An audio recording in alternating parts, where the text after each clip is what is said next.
Les amis, dans tout juste un mois, on sera déjà en train de préparer la table du réveillon et Roland Garcia, notre spécialiste déco et mode, s'y prend en avance et nous donne ce soir les tendances de Noël. Bonsoir Roland. Bonsoir Erwan, alors tu vois, depuis maintenant une quinzaine de jours, on a décongelé Maria Carré, ça y est. On va la voir pendant 2 mois. Elle a d'ailleurs fait une parodie très très drôle sur les réseaux sociaux. Les marchés de Noël commencent à ouvrir un petit peu partout en Alsace. Et encore une fois, et comme chaque année, quelles vont être les tendances qui feront de votre maison la plus mode du quartier pour que le Père Noël ne vous oublie pas? Quelles sont les couleurs de Noël cette année? Alors cette année, il y a 2 couleurs complémentaires qui vont tenir le haut du pavé, c'est le rose et le vert. Alors bien sûr, c'est pas n'importe quel rose et pas n'importe quel vert que nous allons utiliser.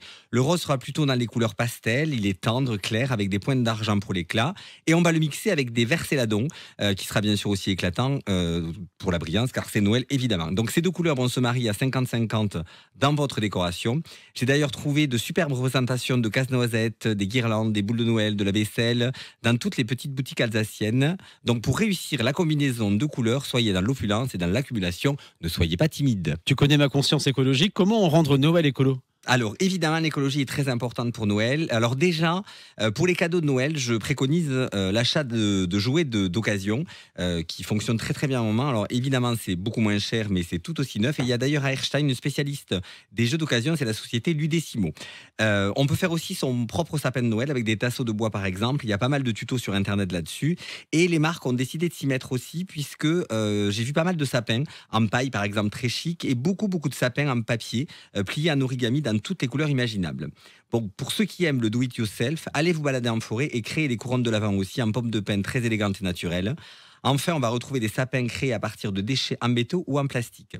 L'idée, Erwan, pour ce Noël écolo, c'est de recycler, de repeindre, de redonner vie à des objets dont on ne se sert plus. Par exemple, une vieille corbeille recouverte d'un joli tissu peut devenir un très bel objet sur une table de réveillon. Et pour les plus classiques d'entre nous?